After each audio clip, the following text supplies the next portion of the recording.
Group ग्रामपंचायत चिंचवलीच्या माजी उपसरपंच आणि भारतीय जनता पार्टीच्या कार्यकर्त्या सौ सुप्रिया राजेश भगत यांचा 26 ऑक्टोबर रोजी वाढदिवस साजरा करण्यात येत आहे। चिंचवली विभागातील विविध सामाजिक उपक्रमांमध्ये नेहमीच भाग घेऊन समाजसेवा आणि विकास कामांची सांगड घालत राजकीय वाटचाल करणाऱ्या, त्याचबरोबर आध्यात्मिक क्षेत्रामध्ये सुद्धा हरिपाठ आणि हरिनाम सप्ताह याच्या माध्यमातून श्री सेवा करणाऱ्या, तसंच सर्वांशी आपुलकीनं आणि आत्मीयतेनं वागणाऱ्या आमच्या लाडक्या सुप्रियाताई भगत यांना वाढदिवसानिमित्त लक्ष शुभेच्छा। शुभेच्छुक भारतीय जनता पार्टी चिंचवली। नमस्कार, मी विकास मिरगणे, विकासनामा या डिजिटल प्लॅटफॉर्ममध्ये आपलं सर्वांचं स्वागत। आज आपण चर्चा करतोय कर्जतच्या राजकारणासंदर्भामध्ये स्थानिक स्वराज्य संस्थेच्या निवडणुका आरक्षण जाहीर झाल्यानंतर आपण राजकीय नेत्यांच्या मुलाखती घेतो, त्यांचं म्हणणं काय याच अनुषंगाने आपण चर्चा करतोय। एक अभ्यासू, तरुण, आक्रमक चेहरा आणि एक सोशल मीडियातून आपली प्रतिमा सावरणारे आणि समाज प्रबोधनाच्या दिशेने जाणारे अर्थात प्रसाद थोरवे सर, आपलं स्वागत आहे। नमस्कार सर, युवासेनेचे अध्यक्षपद तुमच्याकडे दिलेलं आहे। एक संधी ही तुम्हाला खूप मोठ्या मिळाली तरुण काळामध्ये। कशा प्रकारे युवासेनेचं नेतृत्व आगामी काळामध्ये मतदारसंघात करणार आहात? नक्कीच, प्रथमतः सर्व नागरिकांना दीपावलीच्या या हार्दिक शुभेच्छा देतो। आणि आपण जो प्रश्न विचारला की युवासेना जिल्हाध्यक्ष पदाची नुकतीच जबाबदारी मागील महिन्यामध्ये माझ्यावरती सोपवण्यात आली। मतदारसंघामध्ये काम करत असताना आज आपण जर पाहिलं तर युवक हा एक आजच्या राजकारणाचा सर्वात मोठा स्तंभ आहे। तर युवकांचे जे काय प्रश्न आहेत तिथे पूर्ण शाळेय असतील, शैक्षणिक पूर्ण असतील किंवा त्यांच्या नोकरी संदर्भातले असतील, तर ते आपण पूर्णपणे सोडवण्याच्या हेतूने युवासेना या ठिकाणी काम करत आहे। ते करत असताना युवासेना प्रत्येक गावामध्ये या ठिकाणी कशी पोहोचेल, प्रत्येक गावामध्ये युवासैनिक कसा तयार होईल, हे फोकसून आम्ही या ठिकाणी काम करतो। येत्या काळामध्ये आपल्याला ते दिसेलच, आम्ही जे काही नियोजन युवासेनेसाठी केलेलं आहे ते येणाऱ्या निवडणुकीच्या काळात आपल्याला दिसून येईल। युवासेने तरुण फळी निर्माण करताना काय अडचणी नेमकी तुम्हाला आता जाणवत आहेत? कारण एक फळी शेवटी तरुणांच्या फळावर आमदार महेंद्र थोरवेंना हा यश मिळालं पहिल्या आणि दुसऱ्या टप्प्यामध्ये। अडचण अशामध्ये फार नाही आहेत। मुळामध्ये काय होतं की कर्जत तालुका आपला हा पूर्ण ग्रीन बेल्ट आहे। आपल्या तालुक्यामध्ये कुठल्या प्रकारची इंडस्ट्री या ठिकाणी नाही आणि जी काही इंडस्ट्री आपल्या मतदारसंघामध्ये आहे ती पूर्ण खालापूर तालुक्यामध्ये आहे। आपल्याकडे जो काही शिकणारा वर्ग या ठिकाणी बाहेर पडतो तर त्यांच्या समोर असलेली पहिला जो काही प्रश्न आहे तो आहे नोकरी संदर्भातला। आपल्याकडे आता जो काही शिक्षणाचा टक्का वाढत चालला आहे, आपली मुलं 12वी 15वी पर्यंत शिक्षण घेत आहेत, परंतु नोकऱ्या आपल्याकडे फारशा त्या प्रदेशात उपलब्ध नाही। इथून जर खालापूरला इंडस्ट्रीमध्ये जर एखादी नोकरी करायची असली तर त्या ठिकाणी 12वी आणि 15वी जर आपल्याकडे शिक्षण घेतलेली फार मुलं आहेत तर त्यांना इथून 15,000 रुपये हातामध्ये पगार मिळतो, इथून त्यांना ट्रॅव्हलिंग करावं लागतं, तर त्यांना त्या गोष्टीमध्ये मग लोक तिकडे जायला मागत नाही। म्हणून आमदार साहेबांनी जी काही इंडस्ट्री आपण या ठिकाणी उभारतोय, जेणेकरून फार्म हाऊस असतील, रिसॉर्ट्स असतील, त्या माध्यमातून आपल्या युवकांना जो काही रोजगार उपलब्ध करता येईल ते फोकस आम्ही या ठिकाणी करतोय। आणि युवकांना या ठिकाणी मी सांगेन की आपल्याला 12वी आणि 15वी पर्यंत शिक्षण घेऊन आत्ताच्या काळामध्ये जमणार नाही। आज आपण जर बघितलं तर हजारोच्या संख्येमध्ये आपल्या तालुक्यात देखील अनेक तरुण बेरोजगार आहेत, परंतु नोकरीची संधी फार कमी प्रमाणामध्ये उपलब्ध आहे। तर आपल्याला आपल्या मुलांना स्पर्धा परीक्षा असतील, UPSC असेल, MPSC असेल, या स्पर्धा परीक्षांकडे आपल्या मुलांना आपण त्या ठिकाणी त्यांचं मार्गदर्शन केलं पाहिजे। कारण आत्ताच्या या 5 ते 10 वर्षाच्या काळामध्ये UPSC MPSC काय असते आपल्या मुलांना आता समजायला लागली। या गोष्टी आधी आपल्या तालुक्यामध्ये जर मार्गदर्शन केलं गेलं असतं तर कदाचित आपल्या तालुक्यामधील सुद्धा बरेचसे विद्यार्थी त्या स्तरावरती पोहोचू शकले असते। येत्या काळामध्ये आम्ही ते देखील फोकस करणार आहोत की UPSC आणि MPSCचे शिबिर आपण आमदार साहेबांच्या माध्यमातून देखील या ठिकाणी भरवणार आहोत, जेणेकरून आपल्या तालुक्यातून तहसीलदार, तलाठी, पोलीस भरतीमध्ये असतील, PI असतील, SP असेल, अशा प्रकारचे विद्यार्थी घडवत आहेत।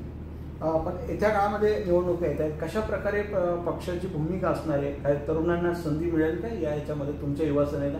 कारण दरवेळेला काही वेळेला फक्त नेतृत्वाला संधी दिली जाते, युवासेनेच्या पोरांवर मुलांवर अन्याय होतो, अशी सगळीकडे बाब राज्यामध्ये नाही। असं तर शिवसेना पक्षामध्ये नाहीये। ज्या ज्या वेळेला युवासेनेला संधी मिळाली त्या त्या वेळेला युवासेनेला संधी मिळाली आहे। आणि आता देखील येणाऱ्या स्थानिक स्वराज्य संस्थांमध्ये बरेचसे जे काही उमेदवार आहेत ते संपूर्णतः तरुणच आहेत. आणि युवासेनेचं आपण म्हणाल तर युवासेना ज्यावेळेस अमर मिसाळ पंचायत समिती सभापती ज्यावेळेस त्या ठिकाणी ते बसले होते त्यावेळेस ते युवासेनेच्या माध्यमातूनच बसले होते. तर तालुक्यातील प्रथम आणि आता बरेचशा ठिकाणी सरपंच देखील युवकांमध्ये जास्त प्रमाणामध्ये आपण त्या ठिकाणी निवडून घेतो. तुमच्या नेतृत्वाने तरुण फळी तुम्ही शिवसेनेत निर्माण करता. नक्कीच नक्की सर, मूळ मुद्दा आहे की जिल्हा परिषद आरक्षणावर सर्वांना धक्का बसलाय, त्यापैकी तुम्हालाही धक्का बसलेला आहे. नेरळ असेल किंवा पात्र या अनुषंगाने तुमची चर्चा होते. खरं तर झेडपी तुम्हाला पाठवायचं होतं पण आरक्षणात तुमचा घात झाला नाही. असं जिल्हा परिषद निवडणूक लढवायची असं त्याच्यामध्ये काही उद्देश नव्हता. आमदार साहेबांनी माझ्यावरची जबाबदारी दिली होती. नेरळ जिल्हा परिषद विभागामध्ये निरीक्षक म्हणून त्या ठिकाणी काम करत होतो. त्यानंतर पात्रच देखील जिल्हा परिषद निरीक्षणासाठी माझ्याकडे आमदार साहेबांनी दिला. माझ्याकडून जेवढं काम संघटनेसाठी करता येईल तेवढं काम त्या ठिकाणी मी केलं. आणि निवडणूक मी लढवावी असं त्याच्यामध्ये काय हेतू नाहीये, कारण मला पक्षाचं काम करायचं होतं. आमदार साहेबांनी जबाबदारी माझ्यावर दिली होती ते प्रामुख्याने मी जेवढी पार पाडतील तेवढी त्या ठिकाणी पार पाडली. तुमचे वडील पडद्यामागे असतात, तुम्ही सुद्धा पडद्यामागे वाहता. कुठल्याही तुमच्या प्रसिद्धी चर्चा फार न करता काम करून दाखवणारे तुम्ही वडिलांचा वारसा घेऊन तुम्ही पुढे जाताय का? नक्कीच. आता मुळामध्ये प्रथम समाजकारण आम्ही त्या ठिकाणी जास्त प्रमाणामध्ये करतो. प्रकाशोधामध्ये येऊन काम करणं या गोष्टींना जास्त आम्ही दुजोरा देत नाही, कारण की लोकांपर्यंत तुम्ही किती पोहोचताय, तुम्ही लोकांच्या किती समस्या जाणून त्या सोडवण्याचा प्रयत्न करताय यावर फार गोष्टी अवलंबून आहेत. आणि आम्ही त्या ठिकाणी त्यामध्ये काम करतोय. वडिलांचं असलेलं त्यांचं असलेलं मार्गदर्शन, आमदार साहेबांचं असलेलं मार्गदर्शन या दोन्ही गोष्टी अभ्यासूनच आम्ही या पूर्ण मतदारसंघात काम करतो. उमरोली जिल्हा परिषद किंवा तो आता माणगाव झालाय, तुमच्या आईंना उभा करायचं असे तिथं ठरलेलं दिसतंय, चर्चा होते. मग काय असं प्लॅनिंग ठरलंय असं काही? नाही, असं काहीच त्याच्यामध्ये प्लॅनिंग ठरलेलं वगैरे नाहीये. म्हणजे आमच्याकडून तर निवडणूक लढवावी असं काही विषय नाही, कारण या कार्यकर्त्यांच्या निवडणुका आहेत. आज बघायला गेलं तर संपूर्ण साही जिल्हा परिषद विभागामध्ये सर्व उमेदवार शिवसेना पक्षाकडून त्या ठिकाणी उमेदवार तयार आहेत. संपूर्ण आत्ताचे जे काय इलेक्शन आहे संपूर्ण माहितीच्या माध्यमातून त्या ठिकाणी लढवलं जाणार सुद्धा आहे. आणि त्या प्रमाणात चाचपणी चालू आहे. घरामध्ये उमेदवार आमचा असेल किंवा असा अद्याप काही विषय नाही. कार्यकर्त्यांकडून काही चर्चा असेल तर ते असू शकते, परंतु आमच्याकडून अजून तरी तशी काही चर्चा नाही. तुमच्यावर नेहमी आरोप होतो म्हणजे तुमच्या परिवारावर घराणेशाही, सगळे थोरवे असं का? म्हणजे बाकीचे चेहरे तुम्ही बघत नाहीत का? नाही, असं सोशल मीडियावर अनेक टीकाटिप्पणी होते. आमदारांचाच घरचा पक्ष अशी म्हणून जी टीका झालेली आहे. नाही, हे निश्चितपणे जेव्हा आमदार साहेब जेव्हा एखाद्या घरातला आमदार असतो तर त्या ठिकाणी त्याच्या घरातली माणसं त्या ठिकाणी काम करत असतात. पण आम्ही प्रामाणिकपणे जनतेचं अहोरात्र काम त्या ठिकाणी करत असतो. घरातलेच लोक त्या ठिकाणी आहेत असं त्याच्यामध्ये काही विषय नाही. आज बघायला गेलं तर संपूर्ण आमच्या परिवारामध्ये आम्ही सर्वच लोक सकाळी 10 वाजल्यापासून 9 वाजल्यापासून जे काय आम्ही घरातून बाहेर पडतो, मग ऑफिस असेल, ऑफिसमध्ये येणाऱ्या प्रत्येक लोकांच्या समस्या असेल तर सर्व आम्ही काम करत असतो. तर याच्यामध्ये असं काही घराणेशाही किंवा हा विषय याच्यामध्ये नाही. म्हणजे आम्ही तर तसा विषय काय बघत नाही. पण तुमच्या वाढदिवसानिमित्त आमदारांच्या राजकीय वारसदार भावी आमदार म्हणून काही वेळा सोशल मीडियातून पाहते, पुढचं काय ठरवलंय? नाही, अद्याप तसं काही नाहीच आहे. आमच्या त्या ठिकाणी आता आमदार साहेब आमदार आहेत, आमदार साहेबच पुढे आमदार आहेत आणि आमदार साहेब त्या ठिकाणी काम करत असताना अशी कुठली काही चर्चा नाहीये. आम्ही प्रामाणिकपणे जनतेचं आणि शिवसेना पक्षाचं त्या ठिकाणी काम करतोय. येणाऱ्या काळात जे काही संधी असतील त्या पक्षाच्या मार्फत येतील. आता पक्षाचा विस्तार तुम्ही बोललात, पण भविष्यामध्ये अनेक पदवीधरांची तुम्ही जबाबदारी दिली होती आणि भविष्यामध्ये युवासेनेचा जाहीर मेळावा किंवा श्रीकांत शिंदे यांच्या नेतृत्वाखाली किंवा आगामी काळामध्ये एक नवीन कशा पद्धतीने नियोजन ठरवलंय की आगामी काळापुढच्या निवडणुकी दृष्टीने?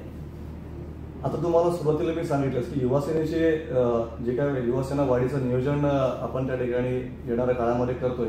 निश्चितपणे आपण जसं म्हणालात की एक शिबिर मेळावा आम्ही त्या ठिकाणी नक्कीच येत्या काळामध्ये राबवणार आहोत.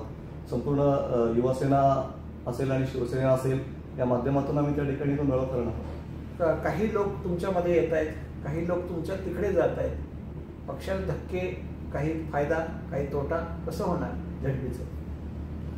आता जिल्हा परिषदेच्या निवडणुका त्या ठिकाणी येत्या काळामध्ये लागत आहेत, तर संघटना वाढीचं काम करणं म्हणजे पक्षामध्ये येणाऱ्या प्रत्येक कार्यकर्त्याचं त्या ठिकाणी स्वागतच आहे.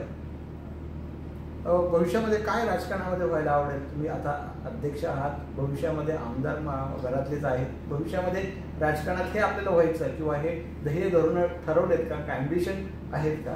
असं ॲम्बिशन काय ठरवलेलं नाहीये, परंतु ते ठरवणारे आपण नाहीये. शेवटी जनता जनार्दन आहे. जनताची जी अपेक्षा आहे, जी काही लोकांची अपेक्षा आहे ती भविष्यात लोक ठरवतील आपण काय व्हायचं ते.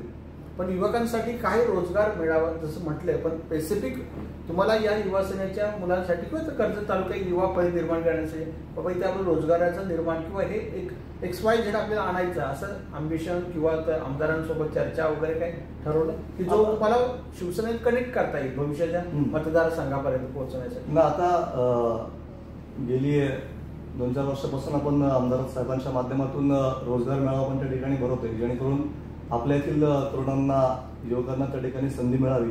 आपण खालापूर पूर्ण इंडस्ट्रीमध्ये देखील आता 2 ते 4 नवीन इंडस्ट्री त्या ठिकाणी आलेल्या आहेत आणि त्या इंडस्ट्रीमध्ये आपण आपल्या येथील बऱ्याचशा युवकांना नोकरी द्यायचं काम ते त्या ठिकाणी करत आहोत. ओके, हे होते प्रसाद थोरवे. त्यांनी सुद्धा सांगितलं सोशल मीडिया असेल किंवा पक्षाची भूमिका असेल, येत्या काळामध्ये युवासेनेचे कर्जत मतदारसंघासाठी जोरदार मोर्चेबांधणी करेल आणि युवकांना जास्तीत जास्त प्राधान्य देण्याचं काम युवासेना करेल असं म्हणतात. तुम्ही आमचं खास बातचीत केली, धन्यवाद.